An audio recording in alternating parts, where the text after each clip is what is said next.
Hey there. Remember, it is your responsibility to expect this to be a great day. Today, I want to do story time. I want to share a short story that I now call Lucky Lady. And I like sharing this story because within the four characters in this short story, we find ourselves at different areas of our life. So, Lucky Lady. It is just before dawn. She wakes up. She would much rather stay in bed. She feels a little achy. Just a lot going on in her head. And she hears the pitter patter of rain outside. And that just makes her want to stay where she is. Ah, not rain. But she fights through that and she gets up and she slowly goes through the motion that she does a few times a week consistently, which is go through the motion of putting the gear on, lacing up the shoes, opening the door, and getting out and on her way. And today was not an exception. She gets out, the rain hits her face, and she really doesn't want to be there, but she overrides that want and she does it anyway, simply because of a promise she's made to herself. And she's often in the dark of the morning, splashing through the streets. She's on her way. And somewhere around halfway, she doesn't hate it as much.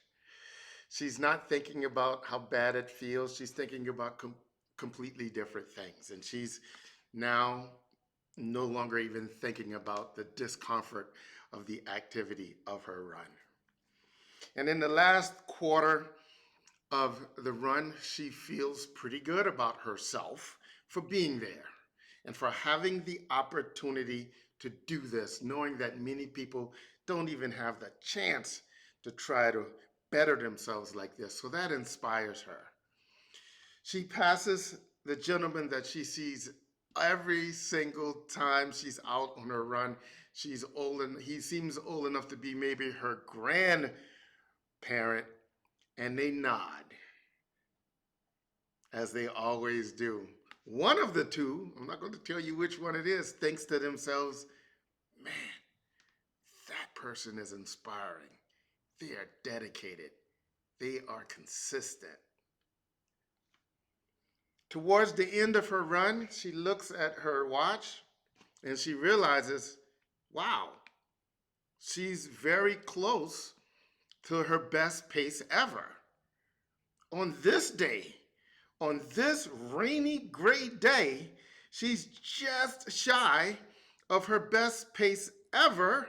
So she leans into it.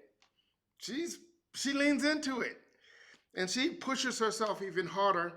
And yes, she ends that run doing her personal best on this rainy, gloomy day. Now, to celebrate, to celebrate this big personal accomplishment, she decides she's going to treat herself with something she almost never does. She's going to have fast food for breakfast. In fact, the thought of it inspires her. It's done so rare, and we know how good that food is. So she kind of looks forward to it. So she gets dressed for work. She gets on her way. She pulls into the parking lot of her favorite fast food. Now, she goes in and she orders her favorite thing on the menu with no guilt at all. She's going to enjoy this one.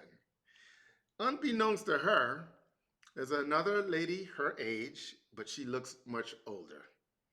She's really just starting her day. She barely got out of the house, barely got into the car, and she's barely making it to this place to get her day jump started with her coffee and her pastry. And they hit the door at the same time. And Our lady opens the door and lets the other lady in, and the other lady notices her, full of energy, vibrant, dressed, full of energy, and she and with the bag in her hand. And the lady from the parking lot says to herself, "See, I knew it. I knew you could eat here and like these type of places and still be fit."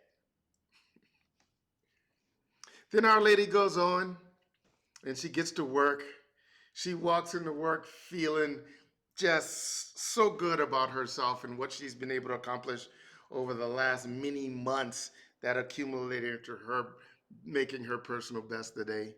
She walks into the office with her bag of her favorite fast food for breakfast, and some of her coworkers notice her and they say to themselves, "Man, look how lucky she is to be able to eat like that and look like that. She is so lucky." That, my friends, is the Lucky Lady store. Often the story, the thing we call luck is just our words we're putting on top of a snapshot of an event, one view of an event without us seeing the road to get there. Four characters in that story, if you go back, and each of us are that character in some areas of our life. If we can become aware of that, then I actually think things will more than not start to go our way. We might, in fact, be called lucky.